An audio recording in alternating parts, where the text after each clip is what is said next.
Today we got version 3.5 in Fortnite Battle Royale, and this is one of the biggest patches we've ever had, both in the form of new things, new items, modes, and features, but also a massive bug fix. The game has been in a kind of rough spot for the past couple of weeks. I actually made a video about it a couple of days ago, and it looks like they kind of waited a week or so, or a week and a half, maybe even 2 weeks, to kind of get everything together, fix it all at once, and then they kind of pushed that update live today, which is good. So the game is in a much better spot. I'm excited to bring you guys some gameplay today on all the new features and items and stuff like that. But let's start off talking about everything that changed in Fortnite Battle Royale today. So I've done this video in the past. I usually do it every single week, and typically I'll do it where I'm just doing a commentary. You guys can have gameplay in the background. This time I'm going to try just reading off the patch notes here with you guys, so you guys can kind of read along and see what I'm talking about. I don't know. I thought it'd be interesting to switch it up. Let me know which one you guys like better. The very, very first thing that we knew was coming, but didn't know was coming so soon, is the replay system. So it says you can save your matches and watch them from any angle, speed up or slow down the action, and help tell your story better with player outlines and nameplates. So this is exciting for two reasons. Number one is for content creators. We're going to be able to do really cool stuff with this, get different angles, make montages, heck, even get cool thumbnails. The options are limitless here. This is going to be great for creating video for Fortnite. It's also going to be great for esports. And that might be what I'm more excited about, because obviously if you want your game to be competitive, which the devs have obviously said it's going to be eventually, you need to have a good viewing experience. The viewers need to be able to see what's going on. They need to be able to see where the players are and stuff like that. So this is kind of like their first version of that spectator cam. And I'm sure they're going to have more features on it for the esports mode, but this is like the base layer that they needed. So that's good. Now, it says that you have several camera modes to choose from. You've got third person with different follow modes, drone follow, drone attach, drone free, gameplay to see what the actual character was seeing. I mean, all this is cool. So you can basically kind of rotate around the player. You can be a long distance away. You can fly around and look at whatever you want. Million different options here to make really cool cinematic looking videos. Also, you've got camera settings, so you can adjust the exposure, aperture, focal length, focus distance. This is huge. When you think about those really nice professional photos you see with the bokeh, where it's got a really sharp foreground, really blurry background, it looks fantastic, really expensive cameras do it, you're going to be able to create that scenario here in Fortnite. And the devs have actually said that eventually there's going to be opportunities for really, really cool prizes involving this replay mode. So I'm sure they're going to have competitions, kind of like they had with Boogie Down. They're going to have more of those community competitions with this replay mode for best montage, best image, best, 5-second clip, whatever else. They're going to come up with cool ways for us to be engaged with this and actually use it, which is going to be a lot of fun. And it says it's currently available on PC and console only. That doesn't surprise me. If it ever comes to mobile, that's going to be crazy. Moving on to weapons and items. So I'm going to be honest, I caught a little bit of flack about this week. I'm talking about the first one here, the Porta-Fort that's been added. A lot of people have been saying I've been doing nothing but complaining, because I made that video talking about what's going to kill Fortnite, and then I made the video talking about how the Porta-Fort is going to be nothing but a noob item, and I still stand by that. I don't want to complain, because I love Fortnite, and pretty much everything they've done I really, really love, but I still, even though I haven't played it yet, and I'm going to bring you guys some gameplay later today, I'm still just not 100% convinced that this is a good thing. I don't see that it's necessary. Again, I think that the building in Fortnite is what really sets it apart from other games, as well as sets apart good players from great players, and I don't understand why we're giving people this, but we'll see how it all plays out. Obviously, I can't pass judgment yet, so it's going to be epic rarity. It's not even going to be legendary. It dropped in a stack of 1, but you can stack up to 5 in your inventory, so at some point, somebody's going to be able to run around with 5 of these things. Think about that. You run up on somebody, they throw 5 of them out, and all of a sudden 5 bases go up. That's going to be crazy. It says that when a Porta-Fort is thrown, a pre-made fort is constructed instantly at the impact point. It's made out of metal. It's 3 stories tall. The bottom floor is a 1x1 with a door for entry and tires inside for access to the roof. So this is where I am a little bit happy, because it's not as bad as I thought.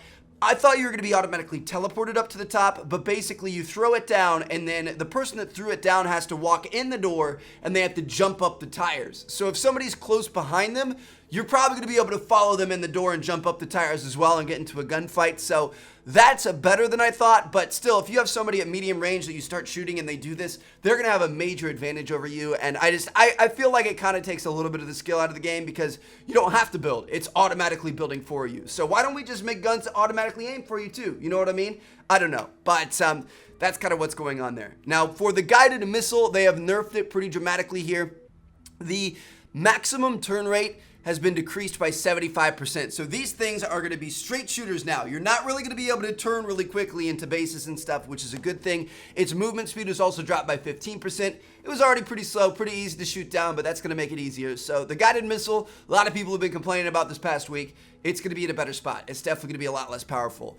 As for new weapon swapping features here, it says they added a short equip time to many weapons, particularly those with a slower rate of fire. Basically, this is making it so that you can't shoot somebody with an RPG and then quickly switch to a shotgun and finish them off, or quickly switch to something else. There's going to be a little bit more delay time, so you're not going to be able to have kind of a lineup of 3 weapons where you just do a lot of damage back to back to back, which honestly, that was a really effective strategy. I'm interested to see just how much this is nerfed because it was a pretty important part of the game, but we'll see what happens. It says that they also removed the reloading animation on the pump shotgun, which means double pumping is back. Now, I don't know if that's an effect that they were going for. I don't know if that's intentional, but currently right now double pumping is back, so if you guys want to double pump you can. But the weapons that are affected are the rocket launcher, hand cannon, revolver, tack and pump shotguns, heavy shotgun, bolt action sniper, hunting rifle, and crossbow. So basically all of these you're not going to be able to shoot and then quickly switch to something else. It's going to take a little bit longer, which isn't the biggest deal in the world, but it's kind of interesting. Next up, we've got some changes to vending machine loot. So they've adjusted the levels a little bit. Honestly, I'm kind of sad about this because it's all the explosive weapons are being reduced. Rare, epic, and legendary, they're all being cut back in the vending machine. So it's going to be harder to get explosive weapons out of vending machines. Those are pretty much the only weapons I go for in vending machines. But I guess it makes it so that people just aren't going to use vending machines as much, which is fine with me. We've also got a reduced drop rate of remote explosives in floor loot by about 1/3, and that's a good thing. I don't like remote explosives that much. I would much rather pick something else up, so we're going to have less of those around the map, which means more of other stuff that we're going to like. And then finally, they updated the medium ammo inventory icon to make it more identifiable. So previously it looked nothing like the actual medium ammo bullets on the map. Now it looks a little bit closer to that, and that's a good thing because I think some newer players were a little bit confused as to what the medium ammo was in their inventory. It's going to be easier to see. Oh my goodness, hallelujah, it's happened, they got it. Finally, oh gosh, the first thing under bug fixes is they fixed the weapons floating in the air under certain network conditions after quickly switching between items. This was easily one of the most annoying bugs I've ever dealt with in a video game for the past week and a half. It was so frustrating. It always happened in the middle of gunfights. I can't tell you guys how many times I died to it. I saw so many people complaining about it on Twitter. It was on PC, it was on console, it was on mobile, it was affecting literally everybody, and now it's fixed. It's finally fixed, so we can freely switch between weapons, and we don't have to worry about getting locked up and not being able to shoot somebody in a gunfight. So that's a good thing. We've also got some fixes to the guided missile, just a lot of little various things. If you guys want to read through those, you can. And then also fixed an issue where the rare scoped assault rifle was incorrectly giving an epic version in vending machines. It's kind of interesting. I don't know if I'd ever buy a scoped out of a vending machine, but to each their own. And then finally, they fixed an issue causing the loot llama to be empty in limited time modes. I haven't run into that either, but that's a good thing. I'd be pretty pissed if a llama was empty when I opened it. 50v50 is back this week. Say goodbye to the high explosives mode. It was a lot of fun, but I'm excited for 50v50 v2. They've made some changes from the first one, and I think it's going to play a lot better. So at first they say that since it's a large squad mode, your profile stats are not going to be tracked for wins and stuff like that. Your challenges are still going to count, except for the squad challenges that's get top 6 in squads or whatever else. So challenges work unless they're a squad challenge. Stats are not counted in this mode, but it looks like it's going to be a lot of fun. So each team has a bus coming in. You're going to be able to see both buses on the mini-map when you're coming in. The friendly bus is outlined in blue, the enemy bus is outlined in red, and the final storm circle is actually going to be visible from the very start. So you're going to know where the giant fight is going to go down, and you're going to have 10 minutes to loot the map, which sounds like you're not going to be able to shoot enemies. You're each going to be on your own side. You can't shoot each other yet. You're just going to run around, you're going to loot, you're going to grab resources, that sort of thing, and then everybody makes their way to the final circle, and that's where the big battle goes down. You have 5 minutes of that big battle, and then another 5 minutes as the storm shrinks to the end. So this is going to be crazy. This time it's actually going to give people the chance to make these huge mega forts and mega bases and kind of have some big base-to-base gameplay over a no man's land, which I'm really excited about. I think that's going to be really, really cool. So I'm going to bring you guys some gameplay today. Now, they said that supply drops come in batches of 3 to 6 and fall every 2 minutes and only land in the final storm circle, which is kind of interesting. Also, there's a dotted line on the map which indicates the battle lines between the two teams. Crossing the line will make running into enemies more likely. I'm not sure what that means. Like, obviously, if you're running into enemy territory, you're going to have more enemies there. But I don't, like, maybe if you cross the enemy line, it's going to highlight you on the enemy's mini-map, so they're going to be able to see where you are. We'll have to wait and see how that works, but it's kind of interesting. It's weirdly worded there. Now, in terms of loot, obviously we're going to need a lot more loot, a lot more mats or resources. Farming resources increased by 75% over default. Increased floor loot spawn likelihood by 15%. Floor loot spawns double ammo. Ammo boxes spawn triple ammo. Chests spawn double ammo and consumables. Supply drops spawn double ammo and extra consumable. And a resource drop and a trap. Dude, this is going to be crazy. It's going to be kind of like Blitz mode where everything is increased. It's just huge teams, which is going to be a lot of fun. Bug fixes and major improvements. Fixed a bug that created uneven teams. Down players lose health more quickly. So you're going to lose 10 health per tick when you get down. So pretty much, unless you have a teammate right on you, if you go down, you're kind of going to die, which is kind of interesting. I kind of like that. It makes things a little bit more intense, and it's probably going to make the match go quicker, which is cool. Moving on, we've actually got a new controller button configuration for consoles, which is really interesting. I'm excited about this one. It's called a Builder Pro. So we already have Combat Pro, which is focused around shooting, being able to swap weapons quickly with L1 and R1, stuff like that.